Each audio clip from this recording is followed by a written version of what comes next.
Mobile phone ব্যবহার থেকে কি ক্যান্সার হতে পারে? এই প্রশ্ন মনে হয় সকলের মনের মধ্যেই ঘোরাফেরা করে।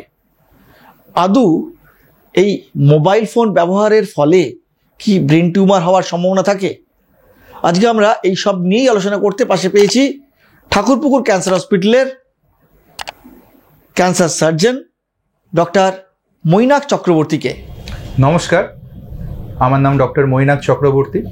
আমি ক্যান্সার সার্জারি বিশেষজ্ঞ, MS general surgery, MRCS England, MCH surgical oncology from BHU।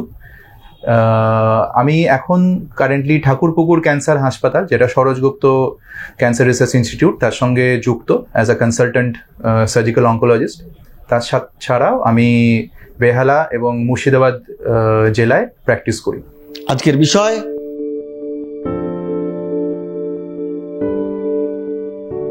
Mobile phone খুব রিসেন্ট এসছে, গত 20-25 বছরের মধ্যেই মোবাইল ফোনের ইউজেজটা বেড়েছে এবং মোবাইল ফোন প্রচণ্ড অনেকক্ষণ ধরে কানে ধরে রাখলে কানটা গরম হয়ে যাচ্ছে।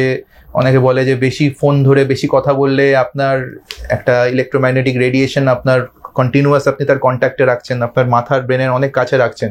তো একটা ভয় তো সবসময় কাজ করে যে আমি এই যে রেডিয়েশনটা ফিল করছি, আগে তো এতটা রেডিয়েশন একটানা কখনোই এই কাছে মাথার কাছে আসতো না। তো এই রেডিয়েশন কি আমার ব্রেন টিউমার বা বডির কোথাও কোনো টিউমার করাতে পারে? তো এখানে আমি একটা জিনিসই বলবো যে দেখুন, এখনো অবধি অনেক স্টাডি হয়েছে সারা বিশ্ব জুড়ে, কোনো স্টাডি কিন্তু কোনো ডিরেক্ট কোরিলেশন খুঁজে পায়নি। তার একটা বিশেষ কারণ হচ্ছে যে ক্যান্সার রোগ যে রেডিয়েশন থেকে হয় সেটাকে বলা হয় আয়োনাইজিং রেডিয়েশন।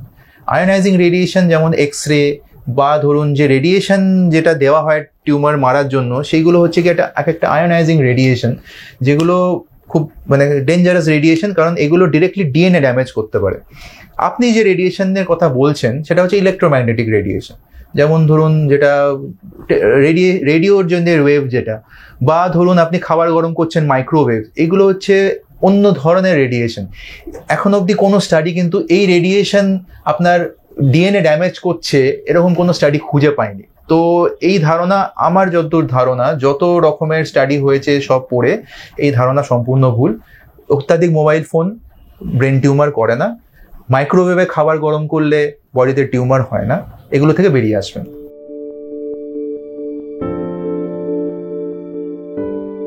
এই প্রশ্নও আমরা প্রচুর পাই যে ওর মার ব্রেস্ট ক্যান্সার ছিল, আমার কি ব্রেস্ট ক্যান্সার হবে? ওর বাবার কোলন ক্যান্সার ছিল, আমার কোলন ক্যান্সার হবে? দেখুন, একটা জিনিস আপনাকে পরিষ্কার বলে দিচ্ছি, আপনাদের যত ক্যান্সার দেখছেন তার মাত্র 5% ফ্যামিলিয়াল জেনেটিক, বাকি 95% কিন্তু স্পোরাডিক, মানে ডিনোভো, প্রথমবার হলো কারোর বাড়িতে। এবং ক্যান্সার জিনিসটা পুরোপুরি একটা র্যান্ডম ইভেন্ট, কার হবে কিভাবে হবে সেটা নিয়ে কোনো রকম কোনো কনফার্মেটরি রিজন পাওয়া যায়নি। হ্যাঁ, কিছু কিছু ক্যান্সার ডেফিনেটলি লাইফস্টাইল ইনডিউসড, আপনার স্বভাবের ওপর, আপনি কোন এনভায়রনমেন্টে বাস করছেন, আপনি স্মোক করেন কিনা, ড্রিঙ্ক করেন কিনা, obeys lifestyle, sedentary lifestyle lead করেন কিনা, সেগুলোর উপর অনেক ধরনের নির্ভর করছে। এবং মনে রাখবেন যে 40% অফ দ্য ক্যান্সার ইন্ডিয়ান সিনারিওতে is preventable just by changing lifestyle, just by avoiding smoking. তো এটা খেয়াল রাখতে হবে। কিন্তু ফ্যামিলিয়াল ক্যান্সারের জন্য আমি যেটা বলতে পারি, ওই যে 5% লোক যাদের ফ্যামিলিয়াল আমরা বলছি, যে বাড়ির বংশগত ক্যান্সার, সেটা নিশ্চয়ই 5% লোকের বংশগত ক্যান্সার হয়, যার জন্য কিছু ফ্যামিলিতে কিছু জেনেটিক মিউটেশনস রান করে।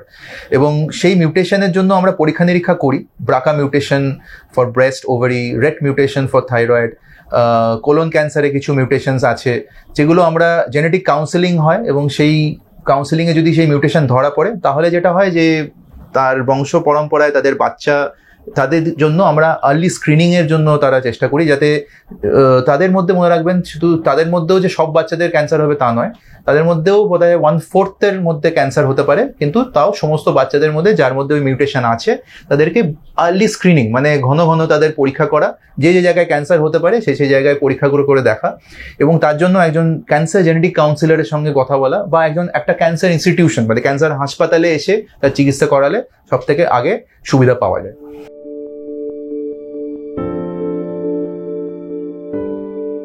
আর্লি ডায়াগনোসিস মানে খুব আর্লি স্টেজ 1, স্টেজ 2তে ক্যান্সার ধরা পড়ে, তাহলে কিওর রেট মানে সম্পূর্ণ সুস্থ হয়ে যাওয়ার চান্স অনেক বেশি হয়। এবং সেটা যদি স্টেজ 3 বা স্টেজ 4-এ ধরা পড়ে, এই যে স্টেজের কনসেপ্টটা, এটা বুঝতে হবে এটা কি অনুযায়ী হচ্ছে।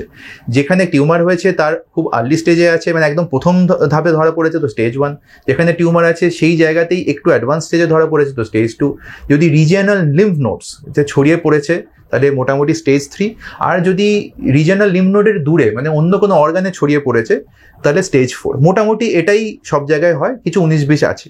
তো আর্লি স্টেজ মানে স্টেজ 1 স্টেজ 2 এই অবস্থায় যদি রোগ ধরা পড়ে এবং অপারেশন কিমোথেরাপি যদি সম্পূর্ণভাবে সঠিকভাবে করা হয় তাহলে কিওর রেট অনেক হাই। কিন্তু তা সত্ত্বেও দেখবেন যে ডাক্তার রুগীকে বলবে যে আপনি 3 মাস বা 6 মাস অন্তর অন্তর আসুন, কিছু রক্ত পরীক্ষা করুন, কিছু সিটি স্ক্যান করুন। এই জিনিসটার একটাই কারণ যে ক্যান্সার কার ফিরবে কার ফিরবে না সেটা কেউ গ্যারেন্টি দিয়ে 100% বলতে পারে না। এখানে সবই হচ্ছে গিয়ে কিছু স্টাডি ওয়াইজ এবং মানুষের মধ্যে রোগ যা স্টেজে ধরা পড়েছে তার ওভারঅল সার্ভাইভাল মানে সে কত বছর বেঁচেছে সেই স্টাডি অনুযায়ী যা যা ডকুমেন্টস বা ডেটা আমাদের কাছে আছে সেই অনুযায়ী আমরা মোটামুটি একটা আমরা প্ল্যান বলে দিই যে আপনার এত শতাংশ চান্স আপনি কিওর হয়ে গেছেন, কিন্তু তা সত্ত্বেও আপনাকে একটা নির্দিষ্ট সময় অবধি ফলো আপে আসতে হবে, কিছু রক্ত পরীক্ষা কিছু স্ক্যান আপনাকে করে যেতে হবে। এটার মানে এই নয় যে আপনার রোগ ফিরবেই, রোগ কিন্তু মোস্ট অফ দ্য টাইম আর ফেরে না। যেমন কিছু কিছু টিউমার আছে, যেমন থাইরয়েড বলুন বা ব্রেস্ট ক্যান্সার বলুন বা প্রস্টেট ক্যান্সার বলুন, এগুলোর ক্ষেত্রে দেখা গেছে যে আর্লি স্টেজে ওভারঅল সার্ভাইভাল মোর দ্যান 90%, মানে 100 জনের মধ্যে 90 জন সম্পূর্ণভাবে সুস্থ হয়ে যায়। তো এই ধারণা নিয়ে একদমই থাকবেন না যে রোগ আপনার বারে বারে ফিরে আসবে। হ্যাঁ, ভিজিলেন্ট থাকতে হবে, মানে আপনাকে যেমন ডাক্তার বলছে জবে জবে এসে যে যে পরীক্ষাগুলো করতে সেগুলো করতে হবে। রক্ত পরীক্ষা, এক্স রে, যা যা যে সময় অনুযায়ী আমরা প্রথম 2 বছর খুব হাইলি ফ্রিকুয়েন্টলি দেখি, 3 মাস হোক 6 মাস হোক, 2 বছরের পরে আমরা আরো লেট দেখি, প্রত্যেক বছর বছর ফলো আপ করি। এবং ক্যান্সার অনুযায়ী তার নেচার অনুযায়ী ফিরে আসার চান্সটা পরিবর্তন হতে থাকে। কিছু কিছু ক্যান্সার প্রথম 2 বছরের মধ্যে ফিরে আসার চান্স অনেক বেশি থাকে, কিছু কিছু ক্যান্সার অনেক বছর পর ফিরে আসতে পারে। সেইগুলো ডাক্তারের থেকে ভালো করে আপনি জেনে নেবেন যে আমার রোগ ফিরে আসার চান্স কোথায়। কারণ ম্যাক্সিমাম ক্যান্সার দেখা গেছে যদি আপনি 5 বছরে আপনার যদি রোগ ফিরে না আসে তাহলে বলা হয় আপনি কিওর। মানে দেখা যায় আপনি দেখবেন যদি ডাক্তার 5 বছর পরে হয়তো আপনার আর পরীক্ষাই করতে চাইলো না, সেও শুধু বলবে আপনি বছরে একবার করে এসে জাস্ট দেখিয়ে যান, হাই হ্যালো করুন, আর কিছু প্রয়োজন নেই। তো ক্যান্সার মানেই যে ফিরে আসে এটা খুব ভ্রান্ত ধারণা। কোন ধরনের ক্যান্সার হয়েছে তার উপর অনেক কিছু নির্ভর করছে। অসংখ্য ধন্যবাদ ডক্টর মৈনাক চক্রবর্তীকে আমাদের মূল্যবান সময় দেওয়ার জন্য। অনেক কিছুই বলা হলো, বেশ কিছু জিনিস বলা বাকি রয়ে গেল। আমার আরো পরামর্শ পেতে দেখতে থাকুন মেডিটিপস। ভিডিওটি ভালো লাগলে অবশ্যই একটি লাইক দিন এবং শেয়ার করুন এই ভিডিওটি, কারণ আপনার শেয়ার করা এই ভিডিওটি হয়তো আরেকজনের উপকারে আসতে পারে। আর হ্যাঁ, যদি আপনাদের কোনো পরামর্শ থাকে অবশ্যই লিখে জানান কমেন্ট বক্সে, আমরা চেষ্টা করব সেই ধরনের ভিডিও করে আনার। পাশাপাশি আমরা বলবো যারা মেডিটিপস এই মেডিকেল রিলেটেড চ্যানেলটিকে এখনও সাবস্ক্রাইব করেননি তারা সাবস্ক্রাইব করে নিন আমাদের এই চ্যানেলটিকে, এবং পাশে থাকা বেল আইকনটিকে প্রেস করে দিয়ে অল বাটনটি ক্লিক করে দিন, যাতে নতুন ভিডিও আপলোড করলেই তার নোটিফিকেশন আপনারা পেয়ে যান।